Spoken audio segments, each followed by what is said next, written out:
الشيطان الرجيم بسم الله الرحمن الرحيم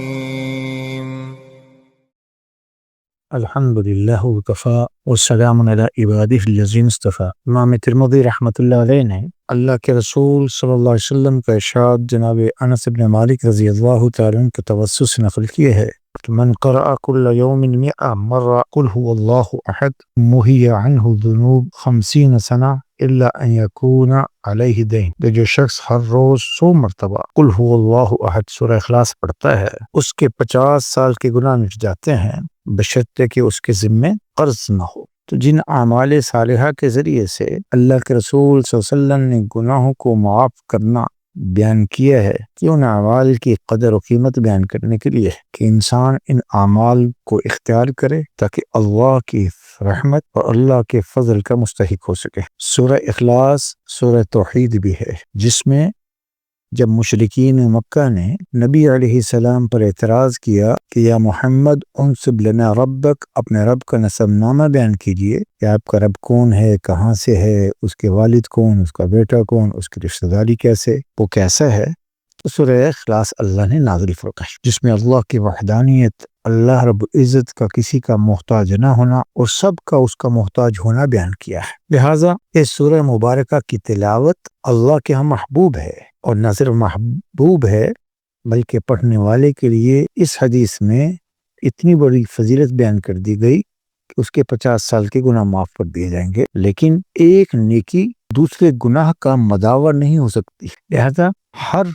عمل کی اپنی اہمیت ہے، چنانچہ یہاں پر صاف کہہ دیا کہ دین، اگر کسی نے کسی کا قرض دینا ہے تو جب تک وہ اس کو ادا نہیں کرتا اللہ رب العزت کے ہاں یہ شخص قابل مواخذہ ہے۔ اس لیے نبی علیہ السلام اس کا اہتمام فرماتے تھے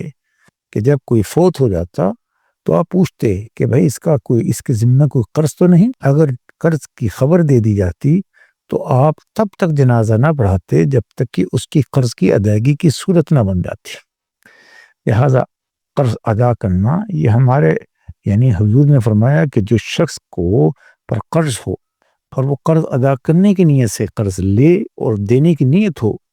تو اللہ کی مدد اس کے ساتھ شامل رہتی ہے، اللہ اس کے لیے آسان کر دیتا ہے، اور جو نیت نہ کرے واپس کرنے کی تو اللہ کی مدد اس کے ساتھ نہیں ہوتی۔ تو قرض حضور نے دوسری حدیث میں فرمایا کہ شہید کے سارے گناہ اللہ معاف کر دیں گے سوائے قرض کے۔ لہٰذا یہ اعمال میں معاملات میں بھی جو لین دین کے معاملات ہیں اس کا خوب اہتمام کرنا چاہیے، اور خوب انسان کو زیرک ہو کر سمجھداری کے ساتھ اپنی زندگی گزارنی چاہیے۔ کہ علماء نے لکھا ہے اگر کسی شخص نے کسی کا 1 روپیہ دبا لیا ناحق طور پر تو کل قیامت کے دن 700 مقبول نمازوں کا اجر دینا پڑے گا۔